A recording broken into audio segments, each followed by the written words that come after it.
بچہ پیدا کرنے سے عورت کی صحت خراب نہیں ہوتی، خوب سمجھ لو، بچہ روکنے سے خراب ہوتی ہے، یہ خوب اچھی طرح سمجھ لو، کیونکہ بچہ پیدا کرنا نیچرل ہے، روکنا یہ نیچر سے لڑنا ہے. ڈاکٹر لوگ کہتے ہیں، جو اناڑی ڈاکٹر ہیں وہ کہتے ہیں کہ اتنی عورت کی انرجی یوٹیلائز ہوتی ہے بچہ پیدا کرنے میں، تو کہاں سے صحت اچھی ہوگی؟ ایکسرسائز کرنے سے آپ کی انرجی یوٹیلائز ہوتی ہے کہ نہیں ہوتی؟ بھوک بھی لگتی ہے، چکر بھی آتے ہیں، جب آپ دوڑتے ہیں سانس بھی پھولتا ہے، تو وہ وقتی ہے. پہلے زمانے میں جو خواتین کی عمریں لمبی ہوتی تھی، ایک بڑی وجہ یہ بھی تھی، بچے بہت پیدا ہوتے تھے ان کے.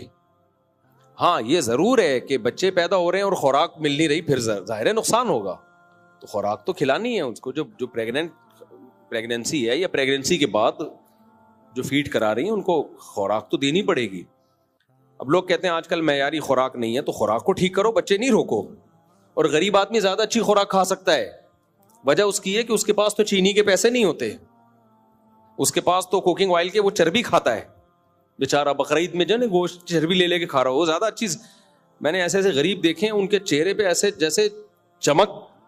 میں نے کہا بھائی تیرے پاس کھانے کو روٹی ہے نہیں، اتنی چمک. پتہ چلا وہ قربانی کے دنوں میں نا چربیاں خرید لیتے ہیں سستے داموں، اسی کو آئل نکال کے کھاتے رہتے ہیں، وہ خاندانی ہو گئے. تو غریب آدمی تو جو ہے دیسی چیزیں کھا سکتا ہے بڑے آرام سے آج بھی، تو اللہ اس کو اسی میں صحت دے دیتے ہیں. تو خواتین آج کل کھا رہی ہیں پیزے برگر، تو پھر وہ نقصان ہوتا ہے اس کا. تو جو بھی فیملی پلاننگ میں آپ جا کے لوگوں کو بتائیں کہ فیملی پلاننگ سے کوئی نقصان یعنی کوئی فائدہ نہیں ہے، بلکہ الٹا نقصان ہے، اور صحت خراب ہوگی بچے روکنے سے. دیکھو ماہر ڈاکٹر کہتے ہیں کہ عورت کو اگر پریگنینسی نہیں ہوگی نا تو اس کا بلڈ ضائع ہوتا ہے مینسز میں، اور وہ زیادہ خراب کرتا ہے عورت کو، یعنی اس میں زیادہ طاقت، آئرن زیادہ نکل جاتا ہے اس میں.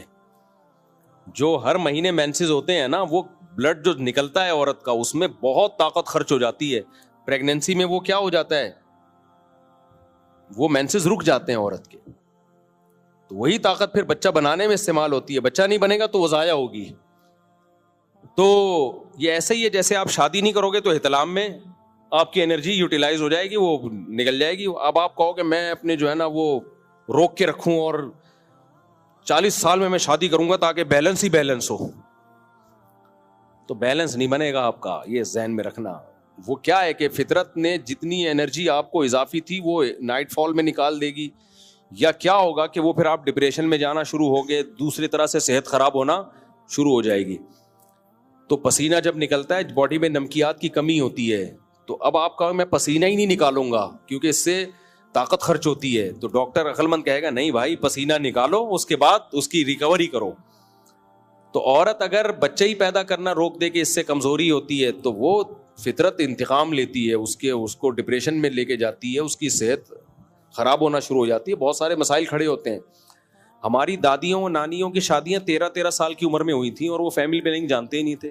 88 سال میں فوت ہوئی ہیں ہماری دادی، وہ بھی جب صحت کی بالکل ہی کیئر نہیں کی ہے، بی پی ہائی رہتا تھا اور مسالے ڈال ڈال کے کھاتی تھیں، اور اتنی چینی کھاتی تھیں ہماری دادی کہ وہ ہم کہتے تھے چائے میں 4 چمچ چینی. ہم کہتے تھے بھائی اتنی چینی؟ کہتے ہیں بیٹا ہم چائے کے شوقین نہیں ہیں، ہم چینی کے شوقین ہیں، ہم چائے پیتے چینی کے چکر میں.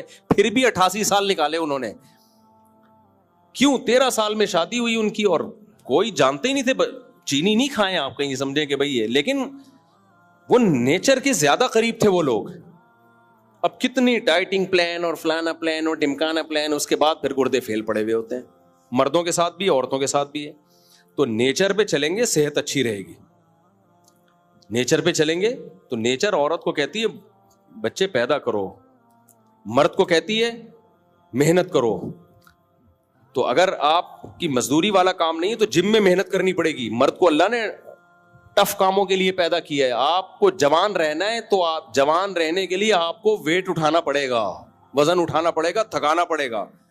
اور عورت کو نسل پیدا کرنی پڑے گی، اس سے وہ صحت اس کی ٹھیک رہے گی. تو اس لیے فیملی پلاننگ میں آپ ضرور جاب کریں، لیکن یہ جا کے بتایا کریں لوگوں کو کہ ایکچولی ہے ڈرامے بازی، بیڑا نہیں غرق کرو اپنا بھی اور اپنی خوشیاں مت چھینو. اور یہ بھی بتایا کریں جن قوموں نے فیملی پلاننگ کی ہے ان کا حال دیکھو کیا ہو گیا. اٹلی کی مثال ایک سامنے ہے. اٹلی کا بیڑا غرق ہو چکا ہے. پتہ ہے وہاں کے گاؤں ویران ہو گئے ہیں اٹلی میں. اٹلی کی ایک تہذیب تھی, گاؤں کے گاؤں ویران ہو گئے ہیں اٹلی کے. قدیم آبادیاں ویران ہو گئی ہیں ان کی. اور بنگلہ دیش کے لوگ ہیں وہاں پہ. میں گیا ہوں, میں نے اتنے بنگلہ دیشیوں کی نسل بڑھتے ہوئے دیکھی ہے اور اٹلی کے لوگوں کی نہیں ہے. میں نے نام رکھ دیا اٹلی کا اٹلنگا دیش. اور میرا بیان اب 20 سال کے بعد چلانا, 30 سال کے بعد ہم شاید زندہ ہوں نہ ہوں اللہ ہی جانے, لیکن یہ میرا بیان چلانا کہ اٹلی کے بجائے کیا بن چکا ہوگا, اٹلنگا دیش. اس میں بنگلہ دیشی لوگ ہوں گے کیونکہ ان کا گروتھ ریشو بڑھ رہا ہے, اٹلی والوں کا ختم. وہاں کی گورنمنٹ کہہ رہی ہے کہ بڑھاؤ, نہیں بڑھاتے. اور اس کی ایک وجہ کیا ہے, خواتین کو جاب دلاتے ہیں وہ. اب پریگنینسی کے دوران وہ جاب میں صحیح محنت نہیں کر سکتی, کمپنیاں ان کو ریفر نہیں کرتی پریگننٹ عورت کو کہ یار ہمارے لیے بوجھ بنے گی. تو وہ کیا کرتی ہیں کہ پھر وہ بچہ نہیں پیدا کرتی جاب کے چکر میں. تو اب وہ ایک نئی ٹینشن ہے. اب گورنمنٹ کہہ رہی ہے پیدا کرو, تو وہ کہیں میں جاب کریں یا بچے پیدا کریں ہم. تو نیچر سے لڑو گے نا الٹا ہی. جو ہم نے اسلام نے کہہ دیا بھائی عورت جاب کے لیے نہیں ہے, عورت کس کے لیے, گھر کے لیے. اس پہ ہمارے لبرل لوگ چیختے ہیں کہ 52% آبادی کو مفتیوں نے گھروں میں بند کر دیا ہے. بہت اچھا کیا الحمدللہ, بہت اچھا کیا.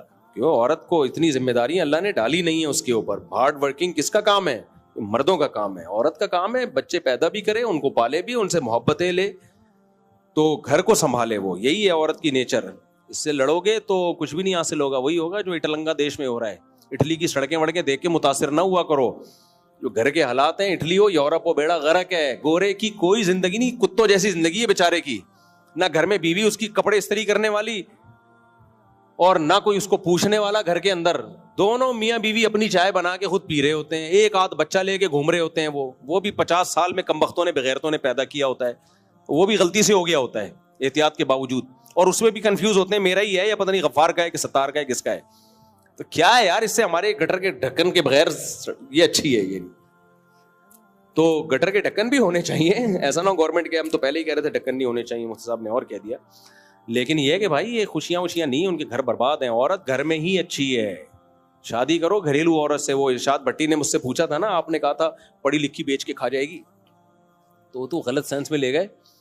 تو پڑھی لکھی بے شک ہو, لیکن ہو کیا, ہاؤس وائف, گھر داری, گھر سنبھالنے والی ہو.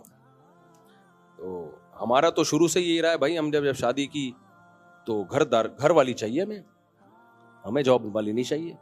حالانکہ میرے مالی حالات کتنے ٹف تھے, ہینڈ ٹو ماؤتھ چلتا تھا میں بالکل. گھر والوں نے کہا بھائی ہم جاب کر لیتے, میں نے کہا نہیں, عورت گھر میں اچھی لگتی ہے. روکھی سوکھی کھائیں گے, فاقہ کر لیں گے. میں بھی یہی کھاؤں گا, میں نہیں کہ باہر برگر پھوڑوں گا, گھر میں سوکھی روٹی کھلاؤں گا. لیکن اس کی نوبت آتی نہیں ہے میرے گھر میں, کبھی سوکھی روٹی کی نوبت الحمدللہ آئی نہیں ہے. لیکن میں نے کہا نہیں بھائی, گھر میں. کچا انڈا کھانا کیسا ہے, کیا آپ کچا انڈا کھاتے ہیں؟ میں نے کچے انڈے پہلے کھائے ہیں.